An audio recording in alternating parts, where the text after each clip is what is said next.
செந்தில் பாலாஜி அங்க போறாரு. அடுத்தது செந்தில் பாலாஜி போறாரு. எப்படி அவரால் போக முடிஞ்சது? எப்படி இதுக்கு மட்டும் தகவல்கள் இவ்வளவு கடகடன்னு பரவுது? முதல்வர் இன்ஸ்ட்ரக்ட் பண்ற அளவுக்கு எப்படி பரவுது? பண்ணி யூனியன் போட முடியுமாங்க? ரெண்டாவது, இவ்வளவு கிரௌட்ல இருந்து இவ்வளவு பேர் டக்கு டக்கு டக்குன்னு எப்படி அங்க போக முடியும்? இதுவும் இதெல்லாம் நம்மளோட கேள்விகள். ரெண்டாவது, எப்படி டப்புன்னு மினிஸ்டருக்கு தகவல் தெரிஞ்சு அவர் வர முடியும்? அப்போ இதுக்கு பின்னாடி இது எப்படி இந்த தகவல்கள் இவ்வளவு வேகமா பரவுது? இந்த தகவல் ஏன் தாவேகாவுக்கு பரவலையா? அவங்களுக்கு அக்கறை இல்லையா? அவங்களுக்கு இந்த தகவல் போயிருக்காதா? போயிடும், கண்டிப்பா போயிடும். அப்ப ஏன் அவங்க இன்னும் போக முடியல? சிஎம் இன்ஸ்ட்ரக்ட் பண்றதா செய்திகள் வருது, சிஎம் போய் பாருங்கன்னு சொல்றதா செய்திகள் வருது, செந்தில் பாலாஜி போறாரு. இந்த தகவல் சிஎம்க்கு போனது ஏன் விஜய்க்கு போயிருக்காதா?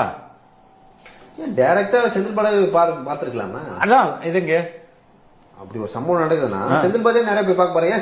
சிஎம் சொல்லி போய் பார்க்கணும். இல்ல, செந்தில் பாலாஜி போய் பாக்குறாருல. என்னுடைய கேள்வி என்னன்னா, செந்தில் பாலாஜிக்கு சென்ற இந்த தகவல் ஏன் விஜய்க்கு போய் சேர்ந்திருக்காதா? ஏன் விஜய் ஆட்கள் யாருமே போல? Download ShareChat.